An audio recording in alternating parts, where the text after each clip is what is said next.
Vous avez envie de courir, de commencer à courir pour vous mettre en forme en 2021? Ou bien simplement pour vous aider à perdre du poids si vous avez du poids en trop? Ou tout simplement pour prendre du plaisir quoi en fait? Alors si c'est le cas, je vais vous expliquer dans cette petite vidéo les erreurs à pas faire. Vous voyez moi, ça fait plus de 35 ans que je cours régulièrement. Là ce que je fais, bah, je viens de faire, un petit footing léger, 20 minutes avec, encore 5 minutes de petit sprint à la fin. Ce que je voulais vous expliquer dans cette petite vidéo et vous conseiller, en fait, c'est si vous n'avez pas l'habitude de vous entraîner, si vous débutez, si vous avez un surpoids, essayez d'éviter ce que font beaucoup de gens, c'est-à-dire commencer à courir tout de suite. C'est-à-dire commencer à faire, 3 footings par semaine, d'une demi-heure ou 40 minutes, voire plus. Pourquoi je vous dis que c'est pas un bon truc? Alors je vais faire demi-tour, je vais retourner vers chez moi là.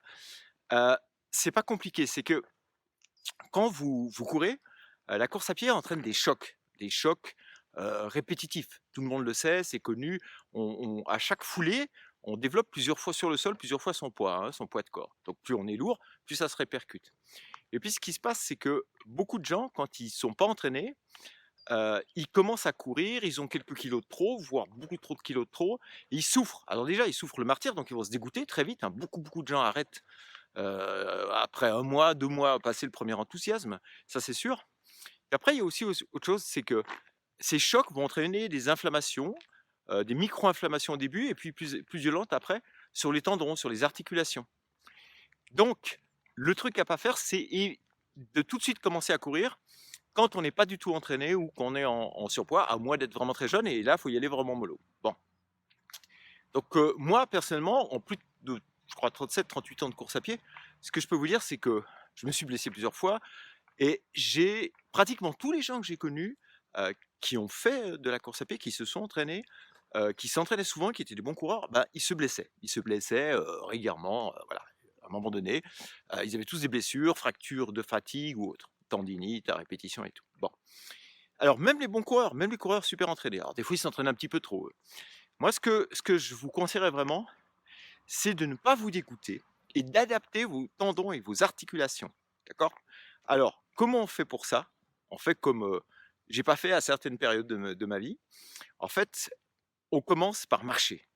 Commencez par marcher régulièrement, genre 4 fois par semaine au moins, au minimum, 4 fois, voire 5 par semaine et là, vous allez marcher une demi heure. Vous commencez par 20 minutes, 30 minutes, 40 minutes, jusqu'à que ce soit facile, que ce soit, une petite habitude et dès que vous allez commencer à vous sentir mieux, qu'est-ce que vous faites?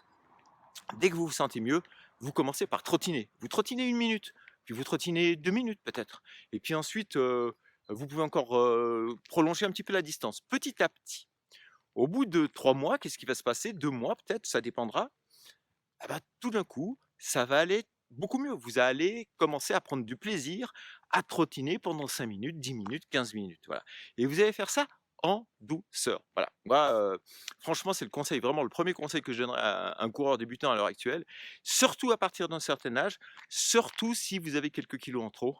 Là, vraiment, commencez par marcher régulièrement et puis vous allez adapter parce que la marche, il y a aussi la pesanteur, mais c'est beaucoup moins violent au niveau des articulations. On ressent beaucoup moins son poids de corps. Vous voyez, les marathoniens, ils sont fluets, ils sont secs comme des coups de trique parce que c'est très important le poids de corps pour la course à pied. Donc voilà, marcher 3, 4, 5 fois par semaine, 4, 5 fois même. Et puis petit à petit, vous introduisez 1, 2, 3 minutes de jogging, de petit footing, de jogging tranquille au niveau de tout ça, quoi, de votre entraînement. Et considérez votre marche comme un entraînement, hein, il n'y a pas de souci avec ça. Voilà. Donc vraiment, c'est le conseil du jour que je voulais vous donner. Adaptez votre corps gentiment, respectez-le, laissez-lui le temps de se remettre un petit peu en forme. Parce que c'est vrai qu'à part ça, la course à pied, c'est génial, la marche aussi d'ailleurs, mais la course à pied, vous oxygénez, on peut le faire n'importe où, à n'importe quelle heure. On a le shoot d'endorphine, là, je reviens de mon footing, je suis un petit peu pété, ça va bien. Voilà, ça fait du bien, ça fait du bien. Et on se sent bien et c'est un super moyen de se remettre très vite en condition physique. On s'oxygène un maximum, donc il y a que des avantages, il y a beaucoup d'avantages, mais il y a un inconvénient, c'est que c'est un sport qui est quand même assez violent pour les articulations, et puis aussi pour le dos, les articulations, si on n'est pas entraîné, et puis aussi, je dirais même au niveau cardiaque, hein. Quand on n'a pas l'habitude, quand on est en surpoids, on n'est pas entraîné, on va vite souffrir, le cœur va monter les tours et là, c'est un petit peu dommage. Un bon truc, une bonne astuce que j'aimerais vous donner, c'est de respecter, si vous avez un cardio-fréquence-mètre, c'est les préconisations du docteur Phil Mafton aux États-Unis, qui est un gourou un petit peu entre guillemets de la course à pied et qui a entraîné des triathlètes de haut niveau comme Mark Allen, c'est de calculer 180 moins votre âge. 180 moins votre âge, c'est la limite cardiaque à ne pas dépasser pendant votre entraînement. Et puis, si vous n'êtes pas du tout entraîné ou en surpoids, mais vous pouvez même retrancher 10, 170 moins votre âge. Voilà.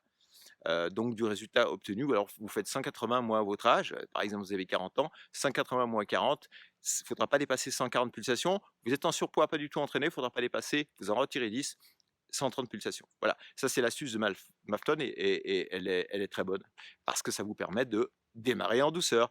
Voilà, c'était la petite vidéo du jour. Bah voilà, moi je vais prendre la douche. Moi je vous dis à très bientôt pour une prochaine vidéo. Ciao!